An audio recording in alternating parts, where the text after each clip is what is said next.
blessing today.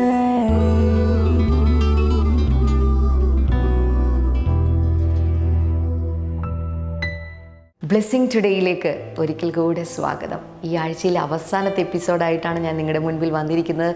ഇന്നലെ നിങ്ങൾ കണ്ടുകൊണ്ടിരുന്ന മാവേലിക്കരയിൽ നടന്ന ബ്ലെസ്സിങ് ഫെസ്റ്റിവലിലെ ചില ദൃശ്യങ്ങളും അനുഗ്രഹിക്കപ്പെട്ട കാര്യങ്ങളുമാണ്. അത് തന്നെ ഇന്നും കണ്ടിന്യൂ ചെയ്യാൻ പോവുകയാണ്. പക്ഷേ അതിനു മുൻപ് ഇന്നത്തെ ഈ എപ്പിസോഡ് നമുക്ക് അനുഗ്രഹമാക്കി തീർത്ത രണ്ട് വ്യക്തികളുണ്ട്. അവർക്ക് വേണ്ടി പ്രാർത്ഥിക്കേണ്ട ആവശ്യമുണ്ട്. ഒന്നാമതായി പത്തനംതിട്ടയിൽ നിന്ന് പേര് വെളിപ്പെടുത്താൻ ആഗ്രഹിക്കാത്ത വ്യക്തിയാണ്. നമുക്ക് ഒരുമിച്ച് ചേർന്ന് അവർക്ക് വേണ്ടി പ്രാർത്ഥിക്കാം. കർത്താവെ, ഞങ്ങൾ ഒരുമിച്ച് ചേർന്ന് അവർക്ക് വേണ്ടി പ്രാർത്ഥിക്കുന്ന കർത്താവെ, അവർക്ക് ഒരു മകനെയും മകളെയും കഴിഞ്ഞ നാളുകളിൽ കർത്താവെ അവർ പ്രാർത്ഥിച്ചതിൻ്റെ ഫലമായിട്ട് കർത്താവെ നീ അവർക്ക് ദാനമായി കൊടുത്തുവല്ലോ. അങ്ങ് കൊടുത്ത ഈ ദാനത്തിനായി ഞങ്ങൾ ഒരുമിച്ച് ചേർന്ന് നന്ദി പറയുന്ന കർത്താവെ. ഹല്ലേലൂയ. അപ്പോൾ തന്നെ കർത്താവെ, മസ്കറ്റിൽ നേഴ്സായിട്ട് കർത്താവെ ഒരു ജോലി ലഭിക്കുവാനായിട്ട് കൂടെ ഞങ്ങൾ ഒരുമിച്ച് ചേർന്ന് പ്രാർത്ഥിക്കുന്നു. അതിൻ്റെ നന്മകളും അനുഗ്രഹങ്ങളും അവരുടെ മേൽ പകർന്നതിനായി നന്ദി പറയുന്നു. കുഞ്ഞുങ്ങളെ അനുഗ്രഹിച്ച് പ്രാർത്ഥിക്കുന്നു യേശുവിൻ്റെ നാമത്തിൽ തന്നെ. ആമേൻ, ആമേൻ. അപ്പോൾ തന്നെ അടുത്ത നമ്മുടെ വ്യക്തി എന്നുള്ളത് രാജസ്ഥാനിൽ നിന്നുള്ള ജൂലിയാന സാമാണ്. നമുക്ക് ഒരുമിച്ച് ചേർന്ന് അവർക്ക് വേണ്ടി പ്രാർത്ഥിക്കാം. കർത്താവെ, ഞങ്ങൾ ഒരുമിച്ച് ചേർന്ന് പ്രാർത്ഥിക്കുന്നു. ജൂലിയാനയ്ക്ക് വേണ്ടി പ്രാർത്ഥിക്കുന്നു. എല്ലാ രോഗങ്ങളിൽ നിന്നും അങ്ങ് വിടുതൽ കൊടുത്തതിനായി നന്ദി പറയുന്നു കർത്താവെ. മൂത്ത മകന് വേണ്ടി പ്രാർത്ഥിക്കുന്നു. എത്രയും പെട്ടെന്ന് തൻ്റെ വിവാഹം നടക്കുവാനായി കർത്താവ് കൃപ ചെയ്യണമേന്ന് പ്രാർത്ഥിക്കുന്നു. അങ്ങ് അനുഗ്രഹിച്ചതിനായി നന്ദി പറയുന്നു യേശുവിൻ്റെ നാമത്തിൽ തന്നെ. ആമേൻ, ആമേൻ. ലോകമെമ്പാടുമുള്ള അനേക ലക്ഷങ്ങൾക്ക് ഈ എപ്പിസോഡ് അനുഗ്രഹമാക്കി തീർത്തതിന് ഇതിൻ്റെ പിന്നിൽ പ്രവർത്തിച്ച ഈ രണ്ട് വ്യക്തികളോടും കുടുംബങ്ങളോടുമുള്ള പ്രത്യേകമായ നന്ദി ഈ സമയത്ത് ബ്ലെസ്സിങ് ടുഡേയുടെ പേരിൽ അറിയിക്കുകയാണ്. കർത്താവ് നിങ്ങളെ ധാരാളമായി അനുഗ്രഹിക്കട്ടെ എന്ന് പ്രാർത്ഥിക്കുകയും ആശംസിക്കുകയും ചെയ്യുന്നു.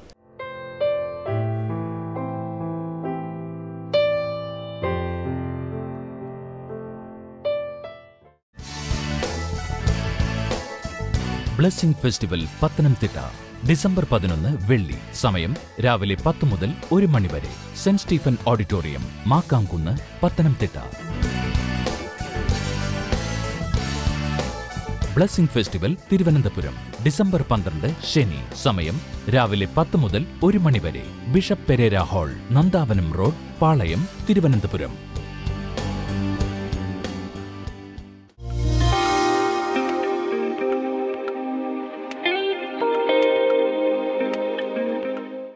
ബ്രദർ രോഗികൾക്ക് വേണ്ടി പ്രാർത്ഥിക്കുന്ന സമയത്ത്, ആരാധന ലീഡ് ചെയ്യുന്ന സമയത്ത് ബ്രദർ ഇങ്ങനെ പറഞ്ഞു, ഈ ഭാഗത്തായിട്ട് സിസിലി എന്ന് പറയുന്ന ഒരു സഹോദരിയെ കർത്താവ് തൊടുന്നു.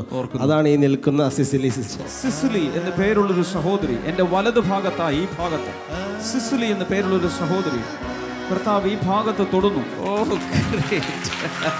ഈ മകൾക്ക് കൈ ഉയർത്താൻ സാധിക്കാത്ത രീതിയിൽ പലവിധ പ്രശ്നങ്ങളുണ്ട്. തൻ്റെ ജീവിതത്തിൽ പല പ്രശ്നങ്ങളുണ്ട്. മാത്രമല്ല കൈ ഉയർത്തുമ്പോൾ വലിയ വേദനയായിരുന്നു.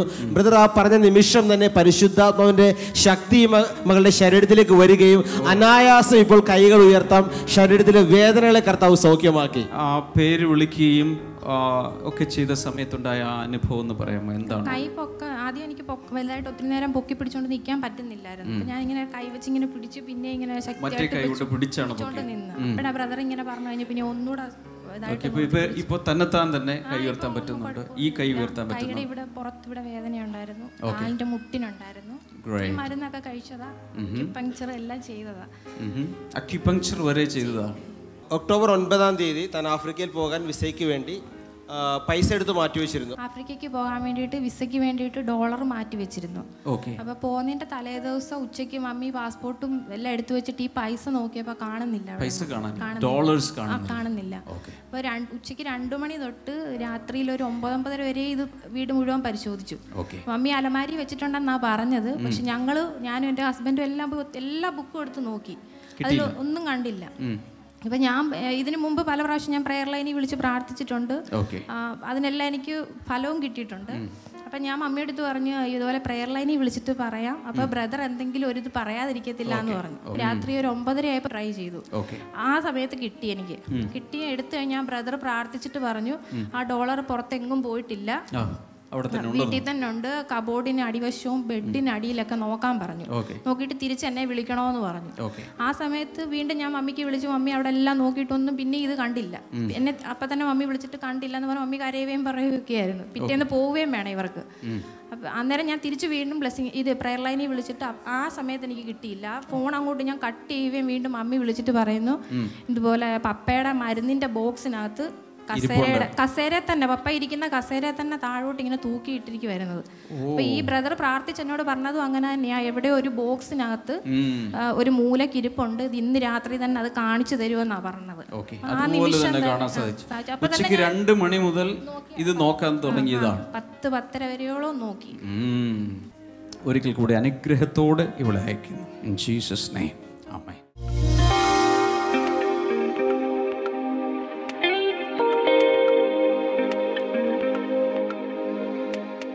Romans chapter 5 and verse number 13. റോമാലേഖനം 5:13. Before the law of Moses was given, sin was there in this world. മോശയ്ക്ക് ന്യായപ്രമാണം കർത്താവ് കൊടുക്കുന്നതിന് മുൻപ് തന്നെ ലോകത്തിൽ പാപമുണ്ടായിരുന്നു. How? എങ്ങനെ? Because of all the wrong actions that they did, deviating from the purpose of God. ദൈവത്തിന്റെ പദ്ധതിയിൽ നിന്ന് എപ്പോൾ ആളുകൾ തെറ്റായ പ്രവൃത്തികൾ ചെയ്തു അപ്പോഴൊക്കെ പാപമുണ്ടായി. Secondly, രണ്ടാമതായി the second kind of disobedience is transgression. അടുത്തതായിട്ടുള്ള ഒരു പാപമാണ് അതിക്രമം എന്നുള്ളത്. This means to go over a barrier or a limit. അതിന്റെ അർത്ഥം ഇതാണ്, ഒരു വരമ്പിന് അപ്പുറത്തേക്ക്, അതിർത്തിക്ക് അപ്പുറത്തേക്ക് പോകുക എന്നുള്ളത്. That is what is called transgression or trespass. അതിനെയാണ് അതിക്രമം അല്ലെങ്കിൽ ലംഘനം എന്ന് പറയുന്നത്. So here a law is involved. God says you cannot go only up to that, but if you are going beyond that, that is transgression or trespass. ഇവിടെ ഇതാ കർത്താവിന്റെ ഒരു നിയമമാണ്. നിയമം പറയുന്നത് ഇപ്രകാരമാണ്, ഇന്നതുവരെ നിങ്ങൾക്ക് പോകാം, ഇന്നതാണ് ഇതിന്റെ വരമ്പ്. പക്ഷെ അതും കടന്ന് ആളുകൾ പോകുമ്പോൾ അത് ലംഘനമായി അതിക്രമമായി മാറുന്നു. Romans chapter 4 and verse number 15. റോമർ 4:15.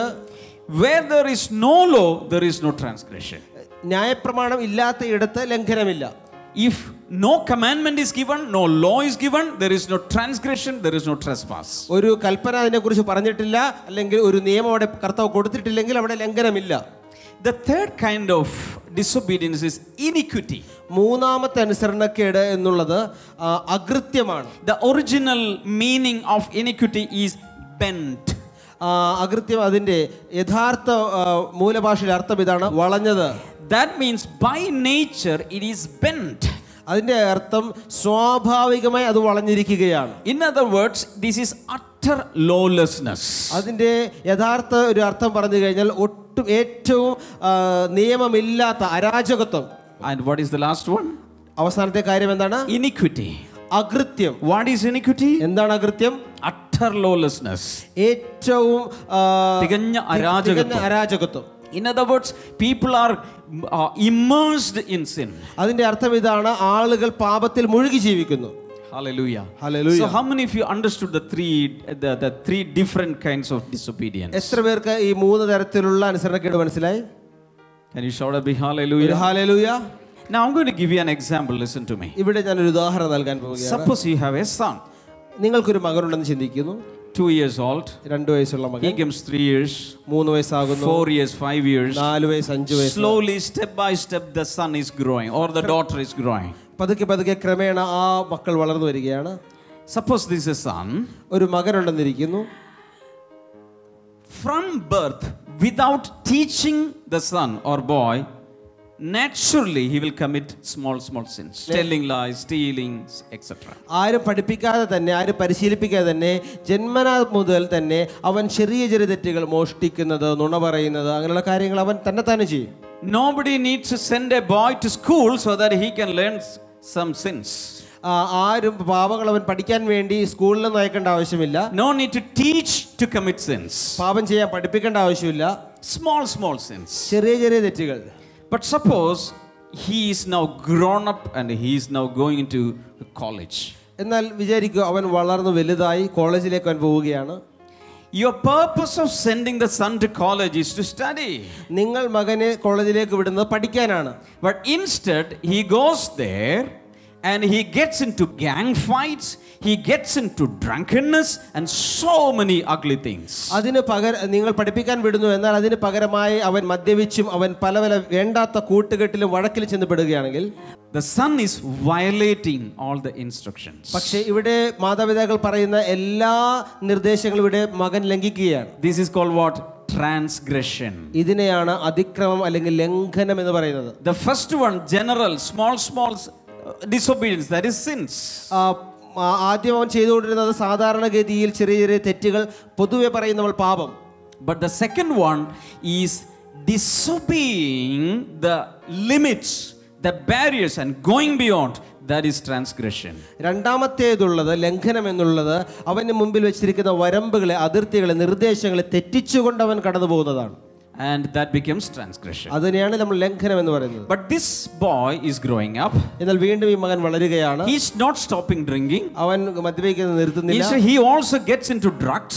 മാത്രമല്ല അവൻ മയക്കുമരുന്ന് ഉപയോഗിക്കുന്നു. And all kinds of filthy acts. എല്ലാ അഴുക്ക് നിറഞ്ഞ പ്രവൃത്തികളും. And he completely is now immersed in all the sins and all the trespasses. ഇപ്പോൾ അവൻ കഴിയുന്ന എല്ലാ പാപത്തിലും എല്ലാ ലംഘനത്തിലും മുഴുകി അവൻ പാപജീവിതം നയിക്കുകയാണ്. And he is now getting into iniquity. ഇപ്പോൾ അവൻ കടന്നിരിക്കുന്നത് അകൃത്യത്തിലേക്കാണ്. So three kinds of disobedience. മൂന്ന് തരത്തിലുള്ള അനുസരണക്കേടുകൾ. In our lives also we have committed three kinds of disobedience. നമ്മുടെ ഓരോരുത്തരുടെയും ജീവിതത്തിൽ നമ്മൾ ഈ മൂന്ന് തരത്തിലുള്ള പാപം ചെയ്തിട്ടുണ്ട്. But in the Bible Jesus is giving a remedy for all these three kinds of disobedience. എന്നാൽ ഈ മൂന്ന് തരത്തിലുള്ള അനുസരണക്കേടിനും കർത്താവായ യേശു ക്രിസ്തു ബൈബിളിൽ ഒരു പരിഹാരം നൽകുന്നുണ്ട്. How many of you remember, before Jesus started ministering, there was another powerful minister who started ministering? നിങ്ങൾക്ക് എത്ര പേർക്ക് ഓർമ്മയുണ്ട്, യേശു ശുശ്രൂഷിക്കാൻ തുടങ്ങുന്നതിന് മുൻപ് മറ്റൊരു ശക്തിയേറിയ ഒരു ശുശ്രൂഷക്കാരൻ കൂടി ഉണ്ടായിരുന്നു. Who was that? ആരായിരുന്നു ആ വ്യക്തി? John the Baptist. യോഹന്നാൻ സ്നാപകൻ. Many months ahead he started ministering. യേശുവിനെ ശുശ്രൂഷയ്ക്ക് ചില മാസങ്ങൾക്ക് മുൻപ് തന്നെ അദ്ദേഹം ശുശ്രൂഷ ആരംഭിച്ചു. What was he doing? എന്താ ചെയ്തത്? He was preparing the way for the Lord. അവൻ കർത്താവിന് വേണ്ടി വഴിയൊരുക്കുകയായിരുന്നു. So he came and started preaching repentance. അദ്ദേഹം കടന്നു വന്ന് മാനസാന്തരം പ്രസംഗിക്കാൻ തുടങ്ങി. And people started repenting and confessing their sins. ആളുകൾ മാനസാന്തരപ്പെട്ട പാപങ്ങൾ ഏറ്റുപറയാൻ തുടങ്ങി. They started getting baptized in water under the hands of John the Baptist. യോഹന്നാൻ സ്നാപകന്റെ കൈക്കീഴിൽ അവർ ഓരോരുത്തരായി വന്ന് സ്നാനമേൽക്കുവാൻ തുടങ്ങി. And one day as John the Baptist was preaching and baptizing people, ഒരിക്കൽ യോഹന്നാൻ സ്നാപകൻ പ്രസംഗിച്ചുകൊണ്ടിരിക്കുന്ന സമയത്ത്, സ്നാനപ്പെടുത്തിക്കൊണ്ടിരിക്കുന്ന സമയത്ത് Jesus came to the scene. യേശു രംഗത്തേക്ക് വരികയാണ്. Jesus was around 30 years. യേശുവിന് ഇപ്പോൾ ഏകദേശം 30 And വയസ്സുണ്ട്. as Jesus was standing among the crowd, യേശു ജനക്കൂട്ടത്തിന് ഇടയിൽ നിൽക്കുകയായിരുന്നു. John the Baptist stopped preaching and declared. യോഹന്നാൻ സ്നാപകൻ തന്റെ പ്രസംഗം നിർത്തിയിട്ട് ഇപ്രകാരം പ്രഖ്യാപിച്ചു. He cried out, "Behold, the Lamb of God who takes away the sins of the world." താൻ ഉറക്കെ വിളിച്ചു പറഞ്ഞു, ഇതാ ലോകത്തിന്റെ പാപം ചുമക്കുന്ന ദൈവത്തിന്റെ കുഞ്ഞാട്. Hallelujah. Hallelujah. That was the way John the Baptist introduced Jesus to the audience. ആ രീതിയിലാണ് യേശു കർത്താവിനെ യോഹന്നാൻ സ്നാപകൻ ജനക്കൂട്ടത്തിന് പരിചയപ്പെടുത്തിയത്. He said, "This is the Lamb of God and he carries away, takes away the sins of the world." അവൻ പറയുകയാണ്, ഇത് ദൈവത്തിന്റെ കുഞ്ഞാടാണ്. ഈ കുഞ്ഞാട് ലോകത്തിന്റെ പാപങ്ങളെ എടുത്തു കളയുന്നു, നീക്കിക്കളയുന്നു. So how does Jesus handle sins of the world? എങ്ങനെയാണ് ഈ ലോകത്തിന്റെ പാപത്തെ യേശു കൈകാര്യം ചെയ്തത്? He is carrying the sins away from our midst. യേശു തന്റെ ചുമലിലേക്ക് നമ്മുടെ പാപങ്ങൾ എടുത്തു വെച്ച് അവൻ ഒഴിച്ചു കളയുകയാണ്. Hallelujah. ഹല്ലേലൂയ. Isaiah chapter 53. യെശയ്യാവ് 53 അധ്യായം Verse number 12. 12 വചനം. He bore the sins of many. അവൻ അനേകരുടെ പാപത്തെ അവൻ വഹിച്ചു. In other words, all these verses are saying our sins are carried away by the Lamb of God, which is Jesus. ഈ വാക്യങ്ങളെല്ലാം പറയുന്നത് ദൈവത്തിന്റെ കുഞ്ഞാടായ യേശു നമ്മുടെ പാപങ്ങളെല്ലാം അവൻ ചുമന്ന് ഒഴിച്ചു. In other words, in the Old Testament, they would take a lamb and attribute all the sins of the people, and this scapegoat will be sent to the desert. പഴയ നിയമത്തിൽ അവർ ഇപ്രകാരം ചെയ്യുമായിരുന്നു. ഒരു ആടിനെ പിടിച്ച് സകല ജനത്തിന്റെയും പാപങ്ങൾ ഈ ആടിന്റെ മേൽ ചുമത്തിയിട്ട് അവർ ഈ ആടിനെ മരുഭൂമിയിൽ ഉഴന്നു നടക്കുവാൻ വിടും. Actually, they would take 2 lambs, one will be sent to the wilderness and the other will be sacrificed. യഥാർത്ഥത്തിൽ അവർ 2 ആടുകളെ എടുക്കുന്നത്, ഒരു ആടിനെ മരുഭൂമിയിലേക്ക് വിടുകയും മറ്റേ ആടിനെ അവർ യാഗം കഴിക്കുകയും ചെയ്യും. And Jesus did both for us. യേശു ഇത് രണ്ടും നമുക്ക് വേണ്ടി ചെയ്തു. So always remember, all our sins are carried away by Jesus. എപ്പോഴും ഓർക്കുക, നമ്മുടെ സകല പാപങ്ങളും യേശു കർത്താവ് ചുമന്നൊഴിച്ചു കളഞ്ഞു. Isaiah 53 and verse number 5. യെശയ്യാ പ്രവചനം 53:5. The prophet says he was wounded for our transgressions. അവൻ നമ്മുടെ അതിക്രമങ്ങൾ നിമിത്തം തകർക്കപ്പെട്ടു. What is the remedy for all our transgressions?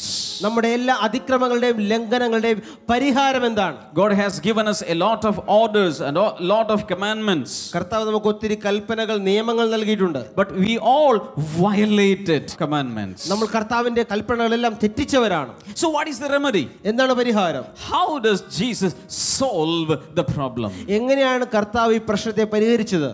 Isaiah says he was wounded for our transgressions. യെശയ്യാ പ്രവാചകൻ പറയാണ്, നമ്മുടെ അതിക്രമങ്ങൾ നിമിത്തം അവന് മുറിവേറ്റു. But when I look at the crucified Jesus, പക്ഷെ ഞാൻ ക്രൂശിക്കപ്പെട്ട ക്രിസ്തുവിനെ നോക്കുമ്പോൾ nobody can count the number of wounds on his body. അവന്റെ ശരീരത്തിലേറ്റ മുറിവുകളെ ആർക്കും എണ്ണിത്തീർക്കുവാൻ കഴിയുകയില്ല. How do you know that? എങ്ങനെ നിങ്ങൾക്കറിയാം? They pressed one crown of thorns into his skull. അവന്റെ തലയോട്ടിയിലേക്ക് മുള്ളുകൾ കൊണ്ടുണ്ടാക്കിയ കിരീടം അവർ How many അമർത്തി. thorns were there? എത്ര മുള്ളുകൾ ഉണ്ടായിരിക്കും? So many. നിരവധി മുള്ളുകൾ. All of them pierced into his skull. ആ മുള്ളുകളെല്ലാം അവന്റെ തലയോടിനകത്തേക്ക് ഇറങ്ങി ചെന്നു. And he was beaten 40 minus 1 times. മാത്രമല്ല അവൻ 39 തവണ ചാട്ടവാറടിയേറ്റു.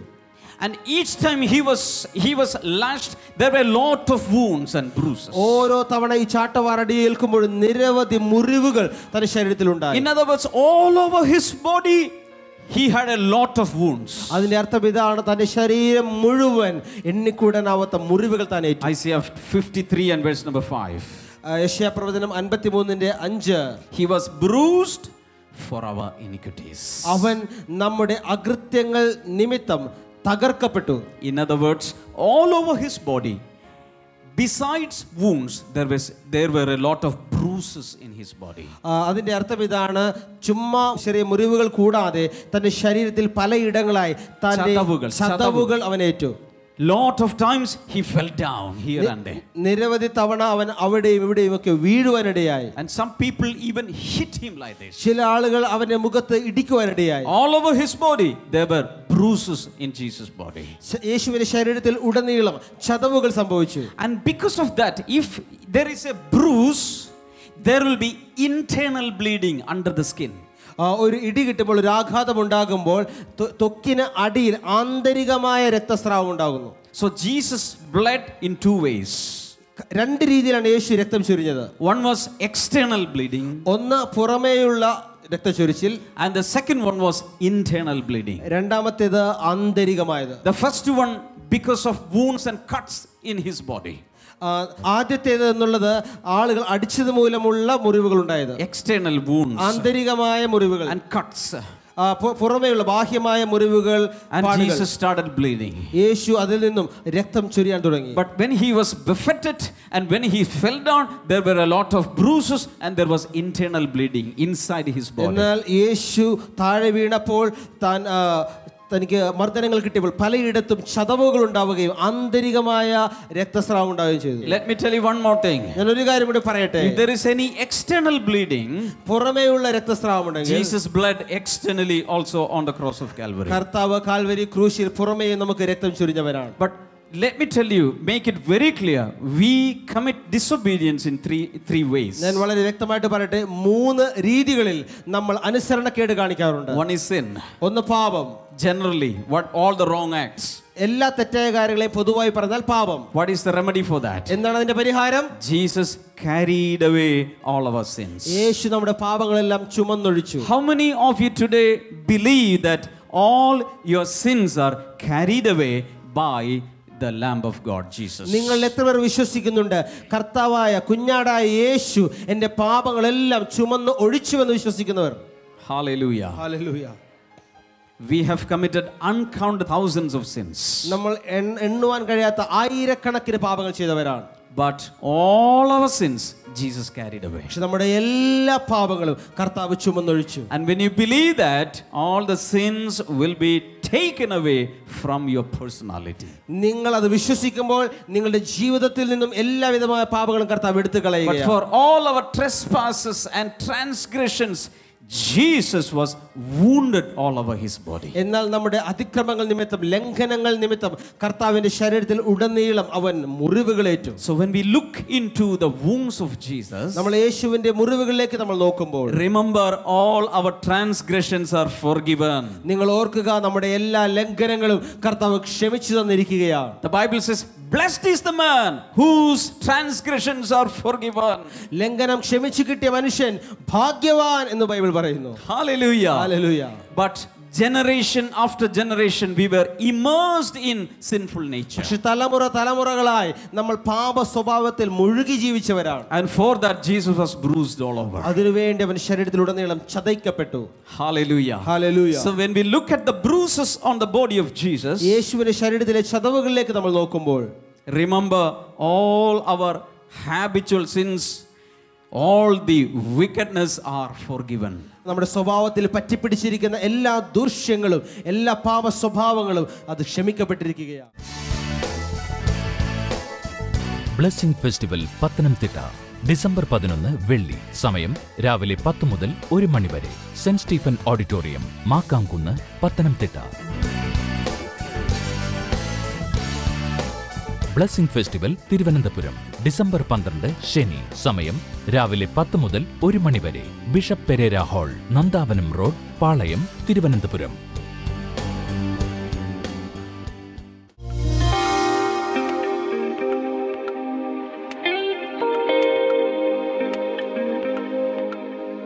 നമുക്ക് ഒരുമിച്ച് ചേർന്ന് ഇനി പ്രാർത്ഥിക്കാം. കർത്താവേ, ഞങ്ങൾ ഒരുമിച്ച് ചേർന്ന് പ്രാർത്ഥിക്കുന്നു. കർത്താവെ, ഞങ്ങൾ പ്രാർത്ഥിക്കുമ്പോൾ സ്വർഗം ഞങ്ങൾക്ക് വേണ്ടി തുറക്കുന്നു എന്ന് അങ്ങയുടെ വചനം പറയുന്നു.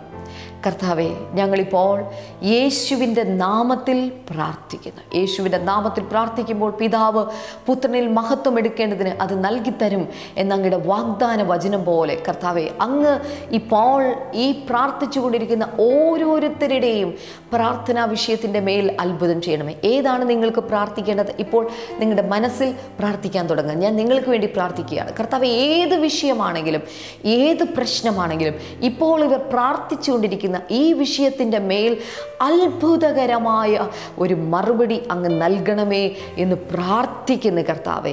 കേസ് സംബന്ധമായ ചില പ്രശ്നങ്ങൾ യേശുവിൻ നാമത്തിൽ അത് പരിഹരിക്കപ്പെടട്ടെ കർത്താവെ. അതുപോലെ വസ്തുവിൻ്റെ വിൽപ്പന യേശുവിൻ്റെ നാമത്തിൽ അത് വളരെ പെട്ടെന്ന് നല്ല വിലയ്ക്ക് അതിൻ്റെ വിൽപ്പന നടക്കട്ടെ. ഒരു വീട് വാങ്ങിക്കാൻ വേണ്ടി അനേകം മാസങ്ങളായി നടക്കുന്ന വ്യക്തി യേശുവിൻ്റെ നാമത്തിൽ അത്ഭുതകരമായി അവർ ചിന്തിച്ചതിനേക്കാൾ വിചാരിച്ചതിനേക്കാൾ മനോഹരമായൊരു വീട് അങ്ങ് കൊടുത്തു കഴിഞ്ഞതിനായി നന്ദി പറയുന്ന കർത്താവ്. വിദേശ രാജ്യത്ത് ജോലിക്ക് വേണ്ടി ശ്രമിക്കുന്ന ചിലർക്ക് അത്ഭുതകരമായ ജോലിക്കുള്ള അവസരങ്ങൾ കർത്താവെ ചെയ്തു കഴിഞ്ഞതിനായി ഞങ്ങൾ ഒരുമിച്ച് നന്ദി പറയുന്ന കർത്താവെ. ഹല്ലേലൂയ. ഒരു വിവാഹം അനേകം മാസങ്ങളായി അത് പല കാരണങ്ങൾ കൊണ്ട് മാറിപ്പോയിക്കൊണ്ടിരിക്കുന്ന കർത്താവ് അത്ഭുതകരമായി കരം നീട്ടി അതിനെ ആശീർവദിക്കുകയാണ്. അത് സമയത്ത് നടക്കാനായി പോകുകയാണ്. രോഗികളായിട്ടുള്ള ചില വ്യക്തികൾ ഇപ്പോൾ പ്രാർത്ഥിക്കാൻ തുടങ്ങിയാൽ, കണ്ണിന് കാഴ്ചശക്തി കുറവുള്ള ചിലർ ചിലർ. യേശുവിൻ്റെ നാമത്തിൽ ഇപ്പോൾ തന്നെ അവരുടെ കാഴ്ചശക്തി തിരികെ വരട്ടെ എന്ന് പ്രാർത്ഥിക്കുന്ന കർത്താവെ. സംസാരം ക്ലിയർ അല്ലാത്ത ചില വ്യക്തികൾ യേശുവിൻ്റെ നാമത്തിൽ അവരുടെ വാക്കുകൾ വളരെ കൃത്യതയുള്ളതായി ക്ലിയറായി തീരട്ടെ എന്ന് പ്രാർത്ഥിക്കുന്ന കർത്താവെ. അതുപോലെ തന്നെ ശരീരമാസകലം ചൊറിയുന്ന ചില വ്യക്തികൾ, വല്ലാതെ ചൊറിച്ചിൽ അനുഭവിക്കുന്ന ചില വ്യക്തികൾ യേശുവിൻ്റെ നാമത്തിൽ ഇപ്പോൾ തന്നെ സൗഖ്യമാകുകയാണ്. ചില പ്രത്യേക തരത്തിലുള്ള അലർജികൾ ഈ സമയത്ത് സൗഖ്യമാകുകയാണ്. ഒരുപക്ഷെ വെള്ളമോ മറ്റ് പദാർത്ഥങ്ങളോ ഒക്കെ നിങ്ങൾക്ക് അലർജി ആയിരിക്കാം. യേശുവിൻ്റെ നാമത്തിൽ ഇപ്പോൾ തന്നെ ആ അലർജി പൂർണ്ണമായിട്ടും ഈ ശരീരങ്ങളെ വിട്ട് മാറിപ്പോകട്ടെ എന്ന് പ്രാർത്ഥിക്കുന്നു. അങ്ങ് സൗഖ്യമാക്കിയതിനായി നന്ദി പറയുന്ന കർത്താവെ. ചില സമയങ്ങളിൽ അധികമായിട്ട് ഇരിക്കാൻ സാധിക്കാത്ത ചില വ്യക്തികൾ ഇപ്പോൾ തന്നെ അവരുടെ അസ്ഥികളിൽ ചില വ്യത്യാസങ്ങൾ വന്ന്, മസിൽസിൻ്റെ ഭാഗത്ത് ചില വ്യത്യാസങ്ങൾ വന്ന്, പേശികൾ ബലപ്പെട്ട് കർത്താവെ മണിക്കൂറുകൾ ഇരുന്ന് ജോലി ചെയ്യേണ്ട ചിലരെ കർത്താവ് അങ്ങ് അനുഗ്രഹിച്ച് ജോലി ചെയ്യാൻ അങ്ങയുടെ കൃപ നൽകണമേ എന്ന് ഞങ്ങൾ ഒരുമിച്ച് ചേർന്ന് പ്രാർത്ഥിക്കുന്ന കർത്താവേ. Hallelujah, thank you Lord. അതുപോലെ തന്നെ ചില ആർത്രൈറ്റീസ് ഈ സമയത്ത് സൗഖ്യമാകുകയാണ്. കൈകാലുകൾ ആർത്രൈറ്റീസ് ഉള്ള ചില വ്യക്തികൾ ഈ സമയത്ത് വിശ്വസിക്കുക, യേശുവിനോട് പ്രാർത്ഥിക്കുക. കുഞ്ഞുങ്ങളില്ലാത്ത ചില ദമ്പതികൾ വിശ്വസിക്കുക, അടുത്ത വർഷം ഈ സമയത്ത് ഒരു കുഞ്ഞുമായി എനിക്ക് നിൽക്കാൻ സാധിക്കുമെന്ന് വിശ്വസിച്ചുകൊണ്ട് പ്രാർത്ഥിക്കുക. യേശുവിൻ്റെ നാമത്തിൽ ഇപ്പോൾ തന്നെ ഒരു ദൈവിക അനുഗ്രഹം അവരുടെ ഉദരത്തിൽ പേറുവാനുള്ള ഭാഗ്യം ഉണ്ടാകട്ടെ എന്ന് പ്രാർത്ഥിക്കുന്നു. ഈ ആഴ്ച പരീക്ഷ എഴുതുന്ന വിദ്യാർത്ഥികൾക്ക് വേണ്ടി പ്രാർത്ഥിക്കുന്ന കർത്താവെ, അവരെ അനുഗ്രഹിക്കണമേ. ദൈവിക അനുഗ്രഹങ്ങൾ അവരുടെ കൂടെ പോകട്ടെ എന്ന് പ്രാർത്ഥിക്കുന്ന കർത്താവെ. തോറ്റുപോകും എന്ന് എല്ലായ്പ്പോഴും പറഞ്ഞുകൊണ്ടിരിക്കുന്ന ചില വിദ്യാർത്ഥികൾ കർത്താവിനോട് പ്രാർത്ഥിക്കാൻ തുടങ്ങിയാൽ, കർത്താവെ അങ്ങയുടെ ബുദ്ധി, അങ്ങയുടെ ജ്ഞാനം ഇവർക്ക് നൽകണമേ എന്ന് പ്രാർത്ഥിക്കുന്നു. ഇവർ തോറ്റുപോകുമെന്ന് പറയുന്ന ഓരോ വിഷയങ്ങളിലും ഇവർ ജയിക്കട്ടെ കർത്താവെ. അത് അവരിൽ ആത്മവിശ്വാസം ഉളവാക്കട്ടെ. തുടർന്ന് വലിയ ഉന്നതികളിലേക്ക് വിദ്യാഭ്യാസത്തിൻ്റെ ചുവടുകൾ വെച്ച് അവർ കയറട്ടെ എന്ന് പ്രാർത്ഥിക്കുന്ന കർത്താവെ. ഇന്നത്തെ പ്രാർത്ഥനയിൽ പങ്കുകൊണ്ടിരിക്കുന്ന എല്ലാവരെയും യേശുവിൻ്റെ നാമത്തിൽ ഇപ്പോൾ ഞാൻ അനുഗ്രഹിച്ചു പ്രാർത്ഥിക്കുന്നു. ദൈവിക അനുഗ്രഹവും സമാധാനവും സന്തോഷവും ഇവരുടെ മേൽ വാണ് അരുളട്ടെ എന്ന് പ്രാർത്ഥിക്കുന്നു. യേശുവിൻ്റെ നാമത്തിൽ തന്നെ. ആമേൻ, ആമേൻ. ഇന്നത്തെ എപ്പിസോഡ് വീക്ഷിച്ചതിന് പ്രത്യേകമായി നന്ദി അറിയിക്കുകയാണ്. ഈ ആഴ്ചയിൽ നമ്മുടെ ബ്ലെസ്സിങ് ഫെസ്റ്റിവലിൽ ഇന്ന് പത്തനംതിട്ടയിലാണ് നമ്മുടെ ബ്ലെസ്സിങ് ഫെസ്റ്റിവൽ നടക്കുന്നത്. നാളെ തിരുവനന്തപുരത്താണ് നമ്മുടെ ബ്ലെസ്സിങ് ഫെസ്റ്റിവൽ നടക്കുന്നത്. ഈ ബ്ലെസ്സിങ് ഫെസ്റ്റിവലിലേക്ക് കടന്നു വന്ന് അനുഗ്രഹം പ്രാപിക്കുവാനായിട്ട് ഞാൻ നിങ്ങളെ പ്രോത്സാഹിപ്പിക്കുകയാണ്. ഇപ്പോൾ തന്നെ നിങ്ങളുടെ ഫോൺ എടുത്ത് വിളിക്കാൻ തുടങ്ങുക. നിങ്ങളുടെ പ്രാർത്ഥനാ വിഷയങ്ങൾ 0484222111 എന്ന് പറയുന്ന നമ്പറിലേക്ക് വിളിച്ച് ഇപ്പോൾ തന്നെ ആവശ്യപ്പെടുക. കർത്താവിൻ്റെ അനുഗ്രഹങ്ങൾ വന്നു ചേരട്ടെ. ബ്രദർ ഡാമിയൻ നൽകുന്ന സന്ദേശത്തിൻ്റെ DVD-കൾ, പ്രത്യേകിച്ച് കൊലോസ്യ ലേഖനത്തിൻ്റെ DVD-കളൊക്കെ MP3 ഫോർമാറ്റിൽ അവൈലബിൾ ആണ്. സ്ക്രീനിൽ കാണുന്ന നമ്പറിൽ വിളിച്ചു കഴിഞ്ഞാൽ നിങ്ങൾക്കത് ലഭ്യമാണ്. അതിനുവേണ്ടി പ്രത്യേകമായി ഞാൻ നിങ്ങളെ പ്രോത്സാഹിപ്പിക്കുന്നു. അടുത്ത ആഴ്ചയിൽ എപ്പിസോഡിലൂടെ നമുക്ക് വീണ്ടും കാണാം.